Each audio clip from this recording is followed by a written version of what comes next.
ஆன்மீக நண்பர்கள் அனைவருக்கும் என்னுடைய அன்பான வணக்கம். புத்தாண்டு ராசி பலன் 2025. 2025ஆம் ஆண்டு விரைவில் தொடங்கவுள்ள நிலையில் இந்த புத்தாண்டில் ஒவ்வொரு ராசியை சேர்ந்தவர்களும் எந்த விஷயத்தில் கவனமாக இருக்க வேண்டும், யாருக்கெல்லாம் அனுகூலமும் நன்மைகளும் அதிகரிக்கும் என்பதை தெரிந்து கொள்வதோடு பிரச்சனைகளை நுண்ணறிவுடன் சரியான பரிகார வழிகாட்டுதல்களுடன் கடப்பது என்பதை தெரிந்து கொள்வோம். 2025 புத்தாண்டில் ஒவ்வொரு ராசி சேர்ந்தவர்களும் எந்தெந்த விஷயங்களில் எப்படி இருக்க வேண்டும், அதனை எப்படி கையாள வேண்டும் என பல்வேறு விதமான பலன்கள் குறித்து 12 ராசிகளுக்கும் இங்கு கொடுக்கப்பட்டுள்ளது.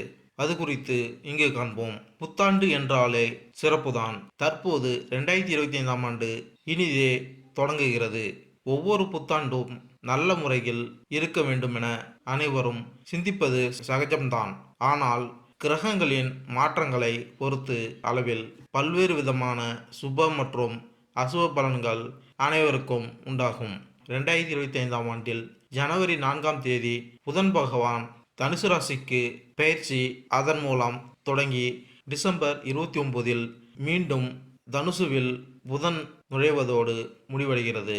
இந்த ஆண்டில் முக்கிய கிரகங்களான குரு பெயர்ச்சி, சனி பெயர்ச்சி, ராகு கேது பெயர்ச்சிகள் அடுத்தடுத்து நடக்க உள்ளன. கிரகங்களின் இந்த மாற்றத்தால் 12 ராசிகளுக்கு தனிப்பட்ட குடும்ப வாழ்க்கை மற்றும் தொழில், வேலை தொடர்பான விஷயங்களில் முன்னேற்றமும் பாதிப்பும் கலந்தே இருக்கும். அதிலும் குறிப்பாக சனி ராகுவின் இணைவு 50 நாட்கள் வரை நீடிக்க உள்ளதால் உடல்நல பிரச்சனை, புதிய நோய் தொற்று, வேலை தொடர்பான சிக்கல்கள் என வாழ்க்கையில் பல அம்சங்களை பாதிக்கக்கூடியதாக இருக்கும். 2025இல் நடக்கும் முக்கிய கிரக பயிற்சிகள். சனி பயிற்சி மார்ச் 29ஆம் தேதி சனி பகவான் கும்பராசியிலிருந்து பயிற்சியாகி மீனராசிக்கு பயிற்சியாகிறார். குரு பயிற்சி மே 14ஆம் தேதி புதன்கிழமை குரு பகவான் ரிஷபராசியிலிருந்து மிதுன ராசிக்கு மாற உள்ளார். ராகு கேது பயிற்சி மே 18ஆம் தேதி ராகு கும்பராசிக்கும் கேது சிம்மராசிக்கும் பயிற்சியாக உள்ளார்.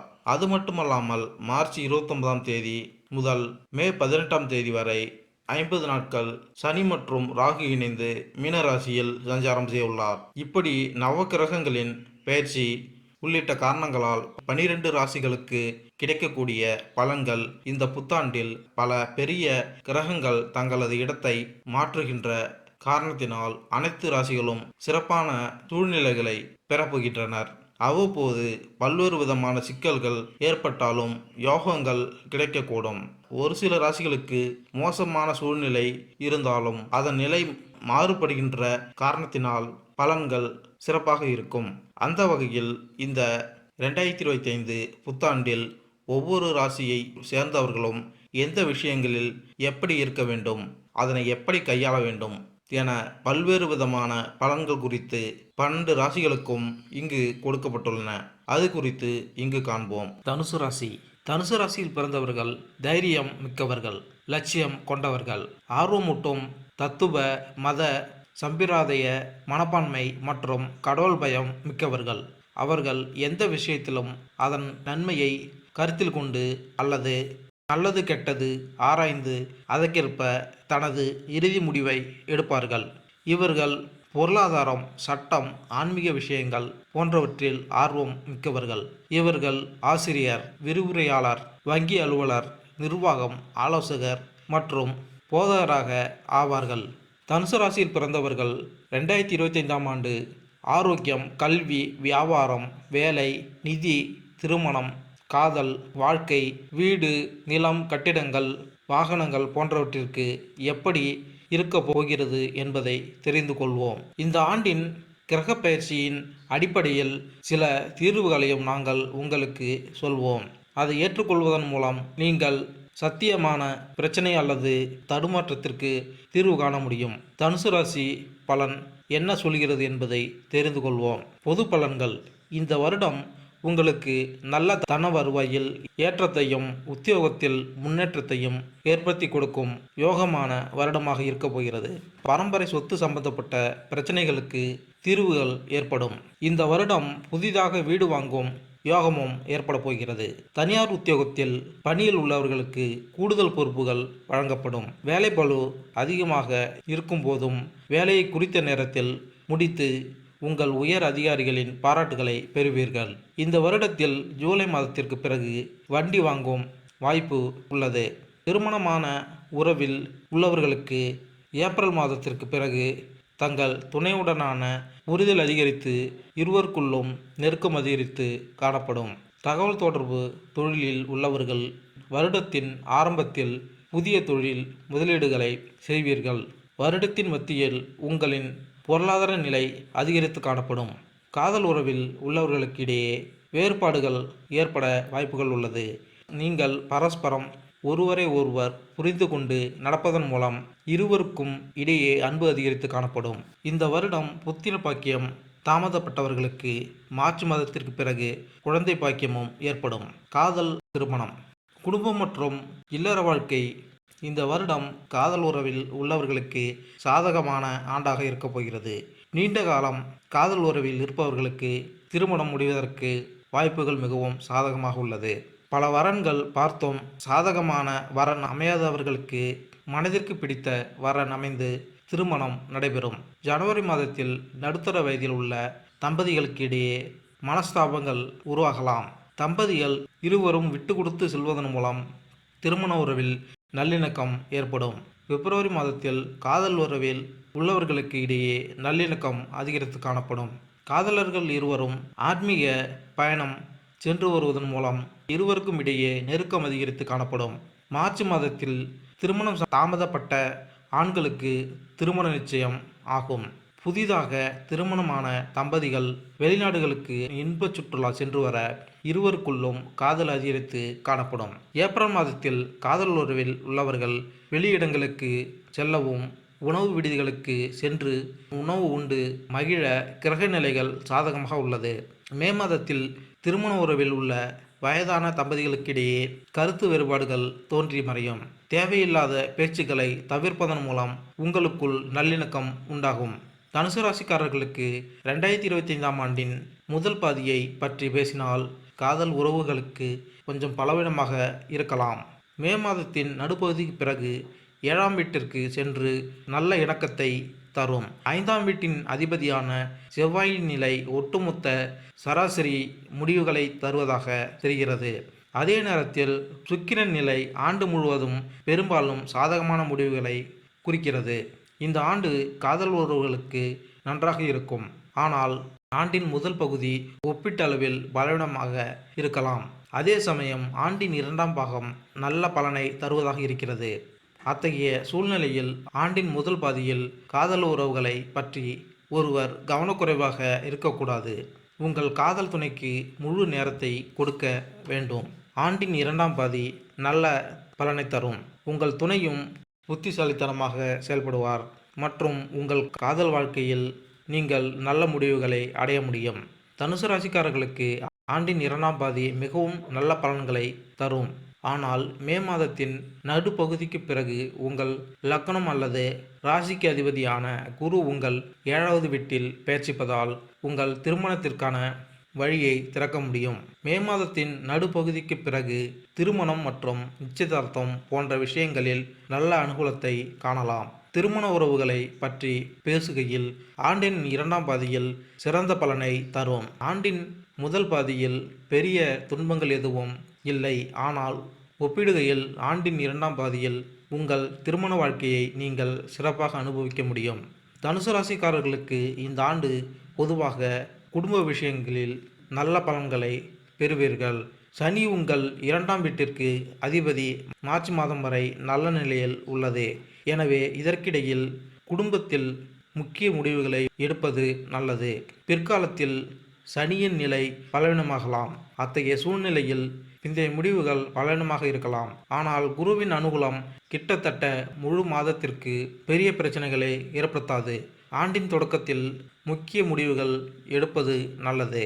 நாம் குடும்ப வாழ்க்கையை பற்றி பேசினால் இந்த ஆண்டு இந்த விஷயத்திலும் ஆண்டின் ஆரம்ப மாதங்கள், அதாவது ஜனவரி முதல் மார்ச் வரை சிறப்பாக இருக்கும். 4ஆம் வீட்டில் சனி பெயர்ச்சிப்பதால் குடும்ப வாழ்க்கையில் சில பிரச்சனைகள் ஏற்படலாம். குறிப்பாக மார்ச் மற்றும் மே மாதங்களில் முடிவுகள் பலவீனமாக இருக்கலாம். பிற்காலத்தில் ராகுவின் பெயர்ச்சி 4வது வீட்டை விட்டு விலகும். எனவே சில பிரச்சனைகள் குறையலாம். ஆனால் சனியின் நிலை இந்த வருடம் முழுவதும் நீங்கள் வீட்டு விசேஷங்களில் அலட்சியமாக இருக்கக்கூடாது. தொழில் மற்றும் வேலை. தனியார் துறையில், உணவு ஏற்றுமதி சம்பந்தப்பட்ட துறையில் உத்தியோகத்தில் உள்ளவர்களுக்கு பதவி உயர்வு கிடைப்பதற்கு வாய்ப்புகள் உள்ளது. பொதுப்பணித்துறை சம்பந்தப்பட்ட அரசு வேலையில் உள்ளவர்களுக்கு தனநிலையில் ஏற்றம் ஏற்படுவதற்கு வாய்ப்புகள் உள்ளது. ஜனவரி மாதத்தில் அரசு உத்தியோகத்தில் உள்ளவர்களுக்கு வேலை மற்றும் வேலைப்பளு அதிகரித்து காணப்படும். தகவல் தொடர்பு துறையில் பணியில் உள்ளவர்கள் பணியிடத்தில் உடன் பணிபுரிபவர்களுடன் இணைந்து செயல்பட்டு தங்களுக்கு ஒதுக்கப்பட்ட பணியை சிறந்த முறையில் செய்து முடிப்பார்கள். இரும்பு உருக்கு ஆலைகளில் பணியில் உள்ளவர்கள் தங்களுக்கு கீழ் பணியில் உள்ளவர்களின் ஒத்துழைப்பை பெறுவார்கள். எனவே குறித்த நேரத்திற்கு முன்பாகவே வேலைகளை செய்து முடிக்க முடியும். இந்த வருடம் கூட்டுத் தொழில் செய்பவர்களுக்கு பொருளாதார நிலையில் நல்ல ஏற்றம் உண்டாகும். தொழில்துறையில் ஈடுபடும் பெண்கள் நல்ல லாபத்தை ஈட்ட இந்த வருடத்தின் கிரக நிலைகள் சாதகமாக உள்ளது. ஏப்ரல் மற்றும் ஜூன் மாதங்களில் பொறியியல் துறையில் தொழில் வல்லுநர்களாக தொழில் செய்பவர்கள் தங்கள் தொழில் மூலம் அதிக தன லாபத்தை ஈட்டுவார்கள். ஜூலை மற்றும் ஆகஸ்ட் மாதங்களில் புதிய தொழில் முதலீடுகள் செய்வது அதிக லாபத்தை கொடுக்கும். தனுசு ராசிக்காரர்களுக்கு 2025ஆம் ஆண்டு வணிக கண்ணோட்டத்தில் கலவையான முடிவுகளை தரலாம். ராகு கேதுவின் தாக்கம் மே மாதம் வரை 10ஆம் வீட்டில் இருக்கும். மார்ச் மாதம் முதல் மீதமுள்ள நேரம் வரை சனியின் தாக்கம் இருக்கும். இந்த 2 சூழ்நிலைகளும் பணியிடத்தின் பார்வையில் மிகவும் நல்லதாக கருதப்படாது.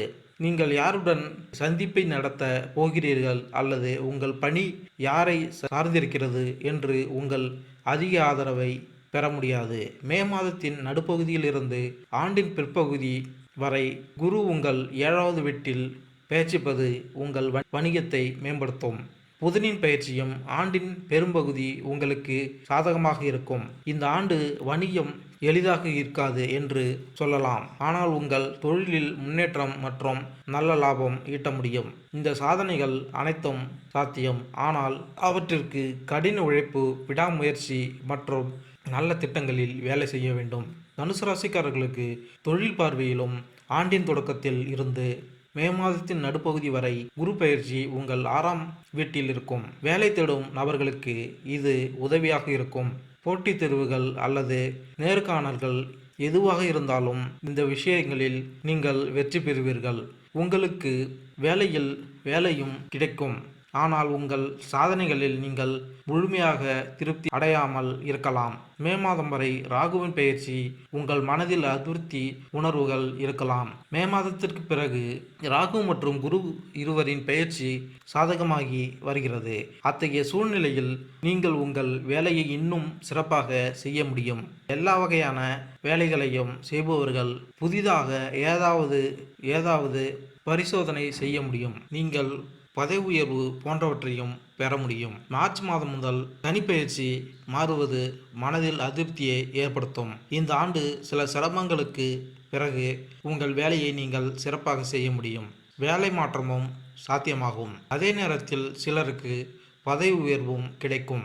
ஆனால் நீங்கள் எதிர்பார்த்த உங்கள் சாதனைகள் குறித்து திருப்தி உங்களுக்கு இருக்காது. நிதி நிலைமை.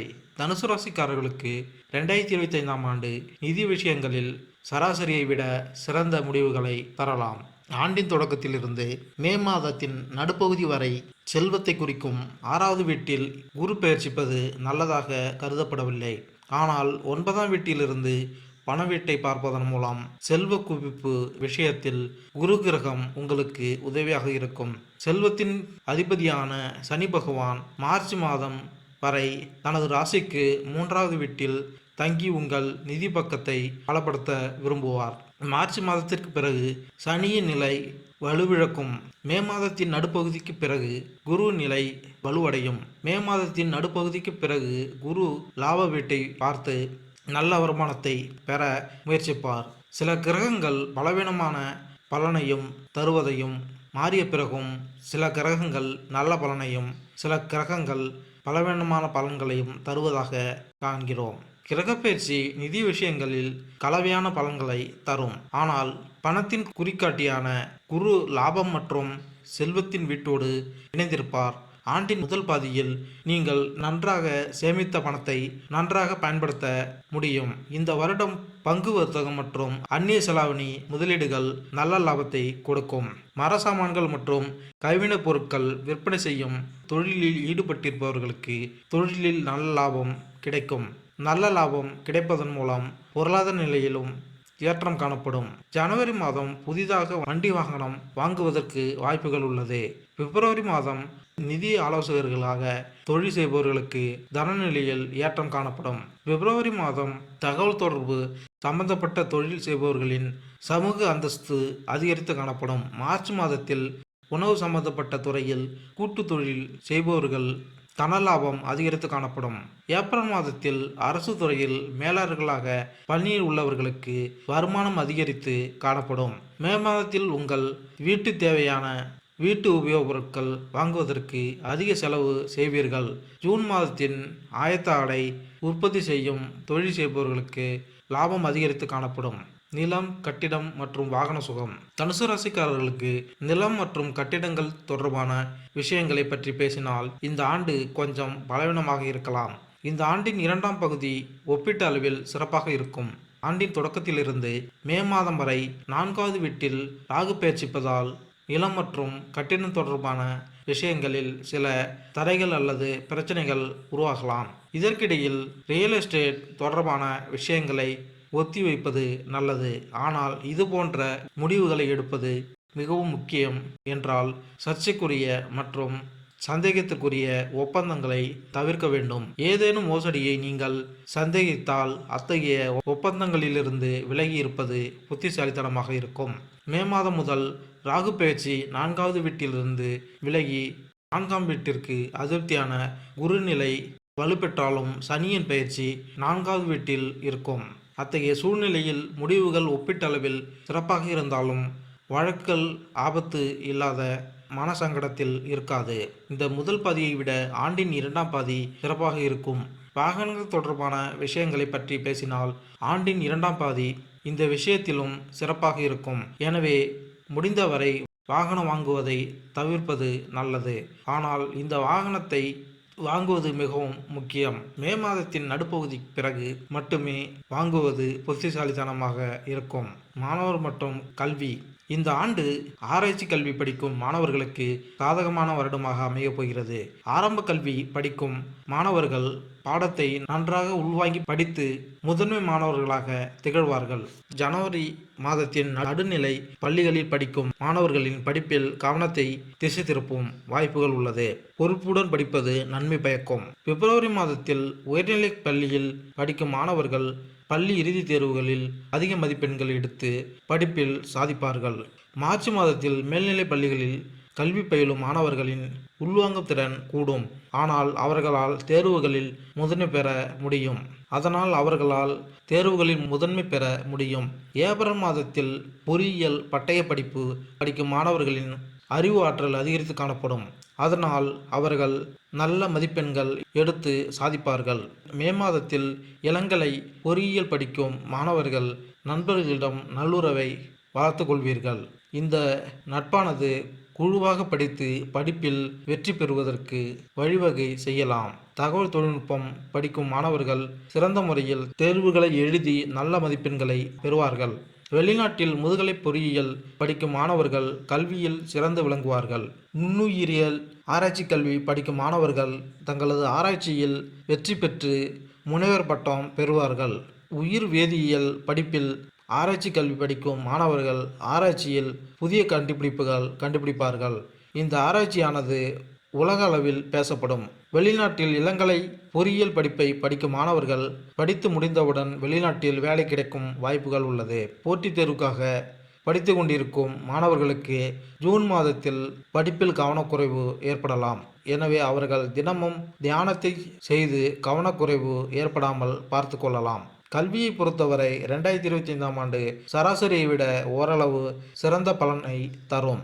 ஆண்டின் தொடக்கத்திலிருந்து மே மாதத்தின் நடுப்பகுதி வரை 6ஆம் வீட்டில் குரு பெயர்ச்சிப்பது போட்டித் தேர்வுகளில் பங்கேற்கும் மாணவர்களுக்கு நல்ல பலனை தரும். மே மாதம் குரு அனைத்து வகையான மாணவர்களுக்கும் நல்ல பலனை தரும். மே மாதத்தின் நடுப்பகுதிக்கு முந்தைய நேரம் சில சிறப்பு மாணவர்களுக்கு மட்டுமே சாதகமாக இருக்கும். அதே சமயம் அனைத்து மாணவர்களுக்கும் நல்ல நேரம் இருக்கும். 2025ஆம் ஆண்டு ராகுவின் பெயர்ச்சியால் நீங்கள் உங்கள் விஷயத்தில் கவனம் செலுத்த வேண்டும். உங்கள் படிப்பில் கவனம் செலுத்துவதற்கும் நீங்கள் தொடர்ந்து முயற்சி செய்ய வேண்டும். ஆரோக்கியம் 2025ஆம் ஆண்டு உங்களுக்கு ஆரோக்கிய கண்ணோட்டத்தில் கலவையான பலன்களை தரக்கூடும். சனியின் பெயர்ச்சி ஆண்டின் தொடக்கத்தில் இருந்து மார்ச் மாதம் வரை நல்ல பலனை தருவதாக தெரிகிறது. அதே நேரத்தில் மார்ச் மாதத்திற்கு பிறகு சனி ஆரோக்கியத்தை பொறுத்தவரை பலவிதமான பலன்களை தரக்கூடும். குறிப்பாக நெஞ்சு இதயம் சம்பந்தப்பட்ட ஏதேனும் பிரச்சனை உள்ளவர்கள் மார்ச் மாதத்திலிருந்து மிகவும் கவனமாக இருக்க வேண்டும். இருப்பினும் மே மாதம் முதல் ராகுவின் பெயர்ச்சி 4வது வீட்டில் இருந்து விலகுவதால் பிரச்சனைகள் குறையும். ஆனால் ஏப்ரல் முதல் மே மாதத்தின் நடுப்பகுதி வரை ஆரோக்கியத்தில் அதிக அக்கறை தேவை.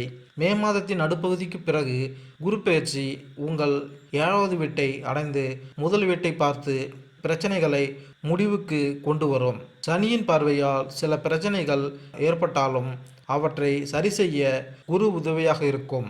இதன் மூலம் இந்த வருடம் சில உடல்நல கோளாறுகள் அவ்வப்போது தென்படலாம் என்றாலும் உங்களின் பொறுமையாலும் புத்துணர்வாலும் குருவின் அருளாலும் பிரச்சனைகள் விரைவில் நீங்கி நல்ல ஆரோக்கியத்தை பெறுவீர்கள். இந்த வருடம் உங்களுக்கு உடல் ஆரோக்கியமானது சிறப்பான நிலையிலேயே இருக்கும். ஜனவரி மாதம் உங்கள் ஆரோக்கியத்தில் சிறிது கவனம் தேவை. உப்பசம் மற்றும் அஜீரண கோளாறுகள் வரலாம். தினமும் சரியான நேரத்திற்கு உணவு உண்பதன் மூலமும் உடற்பயிற்சி செய்வதன் மூலமும் உங்கள் ஆரோக்கியத்தை நீங்கள் பாதுகாத்து கொள்ள முடியும். பிப்ரவரி மாதம் வீட்டில் உள்ள பெரியவர்களின் உடல் நலனில் அக்கறை தேவை. கண் மற்றும் காது சம்பந்தப்பட்ட பிரச்சனைகள் தலை தூக்கலாம். மருத்துவரிடம் சரியான சிகிச்சை எடுத்துக்கொள்வதன் மூலம் இதிலிருந்து குணமடையலாம். இளவயது ஆண்களுக்கு மார்ச் மாதம் கழுத்து வலி மற்றும் தோள்பட்டை வலி போன்ற பிரச்சனைகள் ஏற்பட வாய்ப்புகள் உள்ளது. மருந்து எடுத்துக்கொள்வதன் மூலம் கழுத்து வலி மற்றும் தோள்பட்டை வலி போன்ற பிரச்சனைகள் நீங்கும். மத்தியம வயதை உடையவர்களுக்கு ஏப்ரல் மாதத்தில் அஜீரண கோளாறுகள் தோன்றலாம். நீங்கள் எடுத்துக்கொள்ளும் உணவில் கவனம் தேவை. எண்ணெயில் பொரித்த உணவுகளை உண்பதை தவிர்ப்பது நன்மை பயக்கும். பரிகாரங்கள்: உடலில் மேல் பகுதியில் வெள்ளி நகைகளை அணியவும். முடிந்தால் பசுவிற்கு தினமும் பால் மற்றும் சாதம் மற்றபடி ஒவ்வொரு சனிக்கிழமையும் கொடுங்கள். வியாழந்தோறும் கோயிலில் மஞ்சள் பழங்கள் அல்லது மஞ்சள் இனிப்புகளை வழங்குவது மங்களகரமானது. வியாழக்கிழமைகளில் வீட்டில் உள்ள சிறிய காமதேனு படத்திற்கு தீபதூபம் வழிபாடு செய்வது நன்மை பயக்கும். ஏழை மாணவர்களுக்கு வஸ்திர தானம் செய்வது தனநிலையை உயர்த்தும். சிறிய யானை சிலையை தொழில் செய்யும் இடத்தில் வைப்பது தொழிலில் லாபத்தை கொடுக்கும். தங்கள் வீட்டு அருகில் உள்ள விநாயகர் கோவிலுக்கு வியாழக்கிழமை சென்று வழிபாடு செய்து வருவது உங்கள் உடல் ஆரோக்கியத்தை மேம்படுத்தும். தன வருவாய் அதிகரிக்க குரு பூஜை மேற்கொண்டால் நன்மை உண்டாகும். மேலும் இந்த வீடியோ உங்களுக்கு பிடித்திருந்தால் லைக் பண்ணுங்க, கமெண்ட் பண்ணுங்க, மறக்காம சப்ஸ்கிரைப் பண்ணுங்க. நன்றி, வணக்கம்.